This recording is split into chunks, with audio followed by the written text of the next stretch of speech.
మధ్య కాలంలో బాగా వినిపిస్తుంది హైడ్రా. అవును. హైడ్రా అనేది చాలా మందికి అంటే ఎప్పుడైతే ఎన్కన్విక్షన్ ఆర్డర్ వచ్చిందో కూల్చడానికి, అప్పుడు అందరికి చాలా హైడ్రా అంటే ఏంటని తెలుసుకోవాలని చాలా ప్రయత్నించారు కదా. అవును. ఫస్ట్ ఆఫ్ ఆల్ హైడ్రా అంటే ఏంటి, దానికి ఉన్న రూల్స్ ఏంటి? హైడ్రా అంటే ఇవి బయట నుంచి వాటర్ ఫ్లోయింగ్ ఉంటుంది. ఉమ్. ఒక చెరువులోని ఇంత వాటర్ దాన్ని స్టోరేజ్ చేయాలి, Okay. దాని తర్వాత వదలాలి అని అంటారు. మన వాళ్ళందరూ చెరువులన్నీ తినేశారు, Yes. కబ్జా చేసేసాం. కబ్జా అయిపోయి. హైడ్రా ఆ డిపార్ట్మెంట్ ఉన్నది అన్న సంగతి ప్రజలు మర్చిపోయారు ఎస్ కదా. ఏంటంటే చెరువులు దాన్ని పరిరక్షించడానికి ఇది ఒక కమిటీ. ఈ కమిటీ ఉంది అన్న సంగతి మనకి 10 years నుంచి ఎవరైనా విన్నామా? ఎవరు వినలేదు. ఎందుకంటే ప్రతి చెరువులోని ఎందుకు మన సెక్రటేరియటే ఉంది చెరువులోని. కూలగొడతారా? కొట్టలేరు. సెక్రటేరియట్ ఉంది. సెక్రటేరియట్ చుట్టూ ఉన్న ఇప్పుడు ఈ అవేంటివి ఈట్ స్ట్రీట్స్, కెఫే నీరా అవన్నీ ఉన్నాయి కదా, ఈ పార్కులు.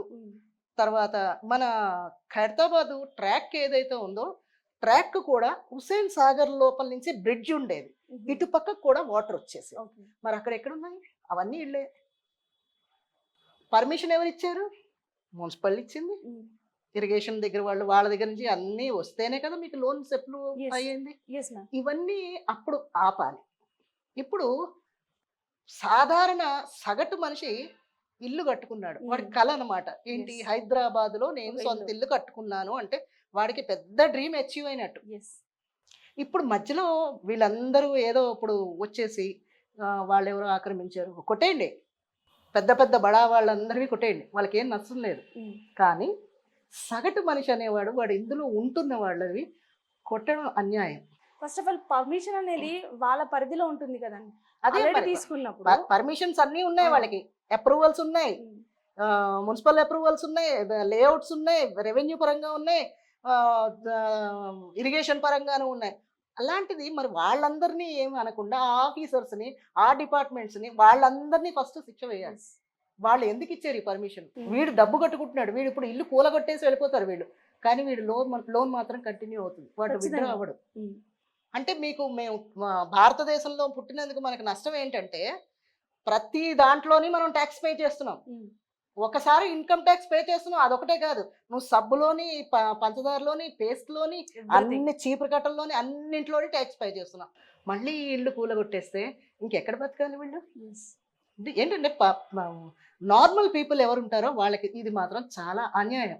ఒకవేళ ఏదైనా ఉంది అని అంటే ఆ ఇచ్చిన పర్మిషన్స్ ఇచ్చిన డిపార్ట్మెంట్ మీద తీసుకోవాలి, ఇందులో పర్మిషన్ తెచ్చిన బిల్డర్ మీద యాక్షన్ తీసుకోవాలి. అందుకని పీపుల్ మీద, సామాన్య ప్రజల మీద కాదు. ఎలా మేడం అంటే దీన్ని ఎదుర్కోవడం అంటే ఎలా? వీళ్ళందరూ వెళ్ళి హైకోర్టులో వేసుకోవాలి పిల్. పబ్లిక్ లిటిగేషన్ కింద వేసుకుంటే అది నిలుపు చేస్తారు.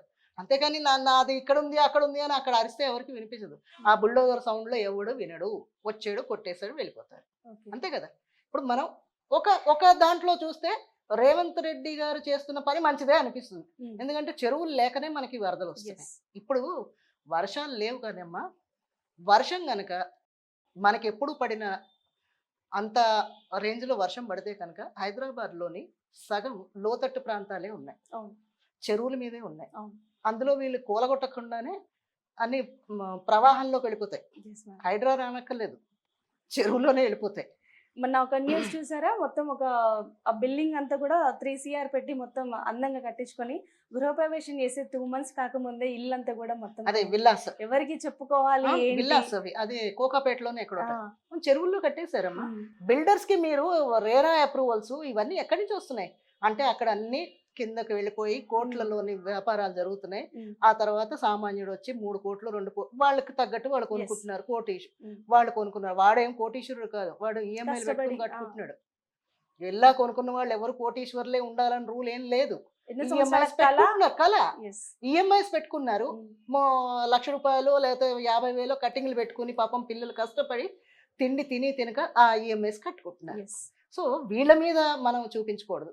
ఈ పర్మిషన్స్ ఎవరు ఇచ్చారు, దీనికి అప్రూవల్స్ ఎక్కడి నుంచి వచ్చాయి, బిల్డర్ ఏమి తప్పులు చేశాడు, అవన్నీ తీస్తే హైడ్రాకి లాభం. బిల్డర్ ఇచ్చుకోవాలి నష్టపరిహారం, కానీ వీళ్ళు నష్టపోతున్నారు. మేడం హైడ్రా ఒకవేళ వాళ్ళు వచ్చే వరకు కూడా ఒక నోటీస్ పీరియడ్ అనేది ఉంటుంది కదా ఎవరికైనా కూడా. వితౌట్ నోటీస్ పీరియడ్ వచ్చి అంటే అమాంతం వాళ్ళు చేయడం అనేది కూడా కరెక్ట్ అంటారు? కరెక్ట్ కాదు.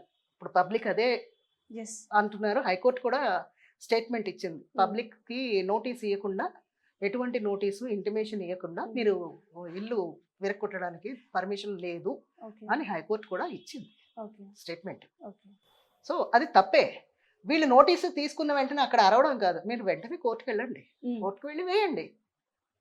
అది ఎంతవరకు ఏంటి అనేది ఉంటుంది. కొట్టారు, ఇప్పుడు పెద్ద పెద్ద కాలేజీలు బిల్డింగ్లు కడుతున్నారు, డబ్బులు ఉన్న వాళ్ళు బడాబాబులు, వాళ్ళకి ఈ బిల్డింగ్ పోయినా పర్వాలేదు. అంటే మా కొట్టేయమంటారా అని కాదు, ఈ సామాన్య పీపుల్ ఎవడ ఉన్నాడో వాడికి ఇల్లు తప్ప వేరే ఇల్లు లేదు.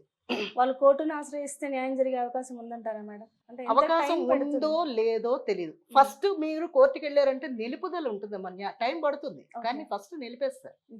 ఈ కూలగొట్టడాలు అవి ఉండవు, Okay. దాన్ని స్టే అంటాం మేము, ఆపేస్తారు. అదైతే జరుగుతుంది కదా, మీరు చెయ్యాలి. ఎవరికి నొప్పి ఉందో కనీసం అమ్మ ఆయింట్మెంట్ రాసుకున్నాక వెంటనే తగ్గిపోతుందా? తగ్గదు, it's take time. Okay. So 2 రోజులు పట్టచ్చు, 3 రోజులు పట్టచ్చు, కానీ క్యూర్ అవుతుంది.